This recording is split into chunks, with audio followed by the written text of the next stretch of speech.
Hello అండి. నాకు ఈ చిన్న కాకరకాయ కర్రీ అంటే చాలా ఇష్టం. ఇది నాకు ఇష్టమైన మన సబ్స్క్రైబర్స్‌కి చాలామందికి తెలుసు. ఎప్పుడు చూసినా ఒక 10 ఉన్నా సరే నేను కర్రీ అయితే చేసేస్తాననమాట. ఇంకా మా అత్తగారు పొలం నుంచి వచ్చేటప్పుడు ఎప్పుడైనా ఉంటే తీసుకొస్తారు.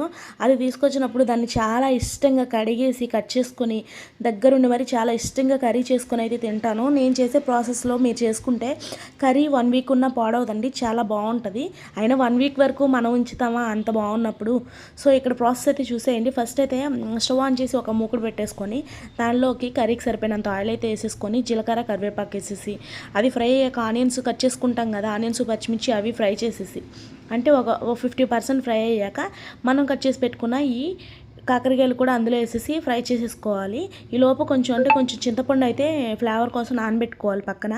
ఇక్కడ మనం ఎన్ని కాకరకాయలు ఉన్నాయో దాని క్వాంటిటీకి సరిపోయినంత వరకు ఆనియన్స్ తీసుకోవాలి ఈక్వల్గా. అప్పుడే కర్రీ బాగుంటుందన్నమాట. ఇక్కడ మనకి ఈ కర్రీలో కాకరకాయలు బాగా మెత్తగా ఉడికాక మనం ఉప్పు, కారం, పసుపు అన్నీ యాడ్ చేసేసుకోవాలండి. అది యాడ్ చేసేసాక ఒక నిమిషం, ఒక 5 మినిట్స్ అయినా మూత పెట్టేసి సిమ్లో మగ్గిచ్చేసుకోవాలి.